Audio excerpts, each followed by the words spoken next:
தமிழகத்தில் 2 சமூகத்தைச் சேர்ந்தவர்கள்தான் மிக அதிகமாக குடிப்பதாக விசிக மது ஒழிப்பு மாநாட்டில் வீரப்பன் மனைவி முத்துலட்சுமி பேச்சு.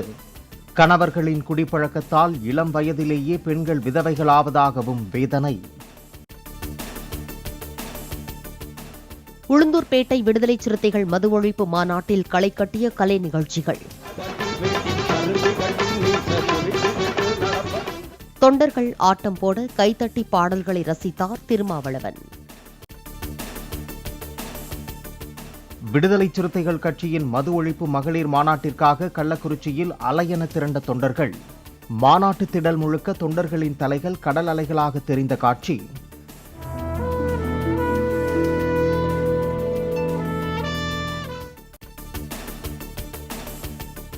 நடிகை சமந்தாவின் விவாகரத்துக்கு முன்னாள் அமைச்சர் கே.டி. ராமராவ் தான் காரணம் என்று தெலங்கானா பெண் அமைச்சர் கொண்டா சுரேகா புகார். கே.டி. ராமராவ் கொடுத்த தொல்லையால் பல நடிகைகள் திரையுலகை விட்டு விலகிவிட்டதாகவும் சாடல்.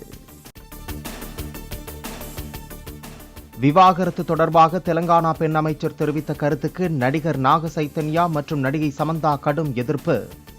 கே.டி. ராமராவை தொடர்புபடுத்தி அமைச்சர் கூறிய கருத்து உண்மையல்ல என்று நாக சைத்தன்யா கண்டனம். சொத்து வரி உயர்வை திரும்பப் பெற வலியுறுத்தி வருகிற 8ஆம் தேதி அதிமுக சார்பில் மனித சங்கிலி போராட்டம். அனைத்து மாநகராட்சி, நகராட்சி, பேரூராட்சிகளில் மனித சங்கிலி போராட்டம் நடைபெறும் என எடப்பாடி பழனிசாமி அறிவிப்பு. IAS அதிகாரிகளை பணியிட மாற்றம் செய்து தமிழக அரசு உத்தரவு. துணை முதலமைச்சர் உதயநிதி ஸ்டாலினின் செயலாளராக பிரதீப் யாதவ் நியமனம். சென்னை மெரினா கடற்கரையில் அக்டோபர் 6ஆம் தேதி நடைபெறவுள்ள விமான சாகச நிகழ்ச்சிக்காக இந்திய விமானப்படையினர் 2வது நாளாக ஒத்திகை.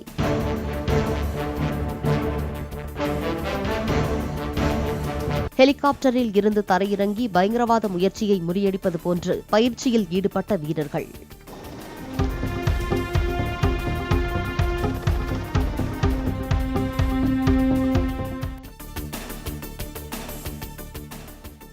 தமிழகத்தில் திருப்பத்தூர், கிருஷ்ணகிரி, தருமபுரி உள்ளிட்ட 10 மாவட்டங்களில் ஓரிரு இடங்களில் கனமழை பெய்ய வாய்ப்பு.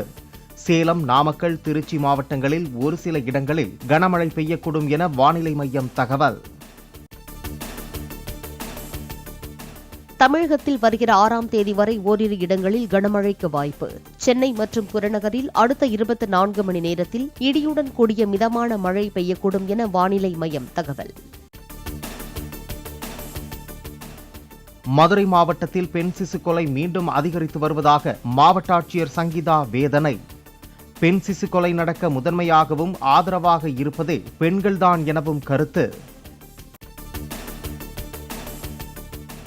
நாமக்கல் அருகே ஏடிஎம் கொள்ளையர்களை பிடிப்பதில் சிறப்பாக செயல்பட்ட காவலர்களுக்கு சான்றிதழ் சன்மானம் வழங்கினார் டிஜிபி சங்கர் ஜிவால். நாமக்கல் மாவட்ட காவல் கண்காணிப்பாளர், துணை கண்காணிப்பாளர்கள், ஆய்வாளர்கள் உட்பட 23 காவலர்களுக்கு டிஜிபி பாராட்டு. மதுரையில் 4 பிரபல ஸ்டார் ஹோட்டல்களுக்கு இமெயில் மூலம் வந்த வெடிகுண்டு மிரட்டலை அடுத்து சோதனை தீவிரம். சில நாட்களுக்கு முன்பு பள்ளிகளுக்கு மிரட்டல் விடுக்கப்பட்டதை அடுத்து ஹோட்டல்களுக்கும் மிரட்டல் விடுக்கப்பட்டதால் தீவிர விசாரணை. பஞ்சாப் மாநிலம் அமிர்தசரஸில் வீட்டுக்குள் நுழைய முயன்ற திருடர்களை போராடி தடுத்த பெண்.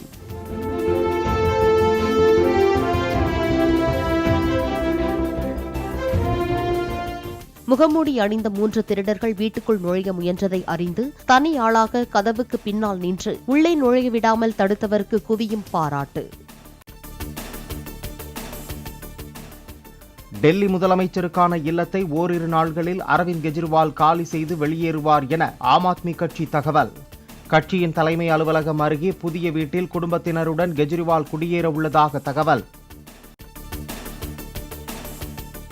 சந்திரயான் 4 திட்டத்தில் நிலவில் இருந்து 2 முதல் 3 கிலோ மாதிரிகள் பூமிக்கு கொண்டுவரப்படும் என இஸ்ரோ தகவல். 2029இல் திட்டமிடப்பட்டுள்ள சந்திரயான் 4 நிலவு பயணத்தின் போது ரோபோட் மூலம் நிலவின் மேற்பரப்பில் ட்ரில் செய்தும் மாதிரிகள் சேகரிக்கப்படும் என தகவல். சர்வதேச சந்தையில் 2000 கோடி ரூபாய் மதிப்புள்ள 560 கிலோ கொக்கைன் டெல்லியில் பறிமுதல், 4 பேர் கைது. போதைப்பொருள் கடத்தல்காரர்களுக்கும் பயங்கரவாதிகளுக்கும் இடையே தொடர்பு இருக்குமா என்பது குறித்து விசாரித்து வருவதாக போலீசார் தகவல். கம்போடியாவில் வெளிநாட்டு வேலை மோசடியில் சிக்கி தவித்த 67 இந்தியர்கள் மீட்கப்பட்டதாக அந்நாட்டில் உள்ள இந்திய தூதரகம் தகவல். கம்போடியா வேலை விவகாரத்தில் எச்சரிக்கையாக இருக்கவும் அறிவுறுத்தல். பீகார் மாநிலத்தில் ஜன் சூரஜ் என்று புதிய அரசியல் கட்சியை தொடங்கினார் தேர்தல் வியூக வகுப்பாளரான பிரசாந்த் கிஷோர். மாநில அரசியலில் தீவிரம் காட்ட உள்ளதாகவும் தகவல். உத்தரப்பிரதேசத்தின் கோரக்பூர் வட்டாரத்தில் 30 கிராமங்களை சூழ்ந்த ஆற்று வெள்ளம். அளவு கடந்து பாயும் ராப்தி ஆற்றின் வெள்ளத்தால் தவிக்கும் மக்களை மீட்க நடவடிக்கை. ஐநா பொதுச் செயலாளர் ஆண்டனியோ குட்டரஸ் இஸ்ரேல் நாட்டிற்கு நுழைய தடை என அறிவிப்பு. இஸ்ரேல் மீதான தாக்குதலுக்கு கண்டனம் தெரிவிக்காமல் மௌனம் காக்கும் எவருக்கும் தங்கள் மண்ணில் கால் வைக்க தகுதியில்லை என வெளியுறவு அமைச்சகம் காட்டம். இஸ்ரேலுக்கும் ஈரானுக்கும் இடையிலான பதற்றம் முழு அளவிலான போராக மாறும் அபாயம் உள்ளதாக வெளியுறவுத்துறை அமைச்சர் ஜெய்சங்கர் எச்சரிக்கை. மத்திய கிழக்கில் நிலவும் மோதல் குறித்து இந்தியா கவலை கொண்டுள்ளதாகவும் பேச்சு. வான்வெளி தாக்குதல் நடத்திய ஈரானுக்கு தக்க பதிலடி கொடுக்கப்படும் என இஸ்ரேலும் அமெரிக்காவும் அறிவித்துள்ள நிலையில் கச்சா எண்ணெய் விலை மேலும் உயர்வு. சர்வதேச சந்தையில் 3% கச்சா எண்ணெய் அளவுக்கு விலை உயர்வு. இஸ்ரேல் ஈரான் மோதல் 2 குழந்தைகள் பள்ளி வளாகத்தில் சண்டையிட்டுக் கொள்வது போல இருப்பதாக அமெரிக்க முன்னாள் அதிபர் டிரம்ப் கருத்து. தான் அதிபராக இருந்தபோது ஈரான் கட்டுக்குள் இருந்ததாகவும் பேச்சு. மெக்சிகோ நாட்டின் முதல் பெண் அதிபராக பதவியேற்றார் கிளாடியா. தலைநகர் மெக்சிகோ சிட்டியில் நடைபெற்ற கோலாகல விழாவில் இந்தியா சார்பில் பங்கேற்றார் வெளியுறவுத்துறை இணையமைச்சர் பவித்ரா மார்கரிட்டா. சிகிச்சை முடிந்து சாதாரண வார்டுக்கு நடிகர் ரஜினிகாந்த் மாற்றப்பட்டுள்ளதாக அப்பல்லோ மருத்துவமனை தரப்பில் தகவல். செய்தித்தாள் படிப்பதுடன் டிவி பார்த்தபடி உரிய ஓய்வு எடுத்து வருவதாகவும் தகவல். நடிகர் ரஜினிகாந்த் நடித்துள்ள வேட்டையன் திரைப்படத்தின் ட்ரெய்லர் வெளியீடு. அமிதாப் பச்சன், மஞ்சு வாரியர், ஃபகத் ஃபாசில் உள்ளிட்ட பலர் நடித்துள்ள படம் வருகிற 10ஆம் தேதி வெளியாகிறது.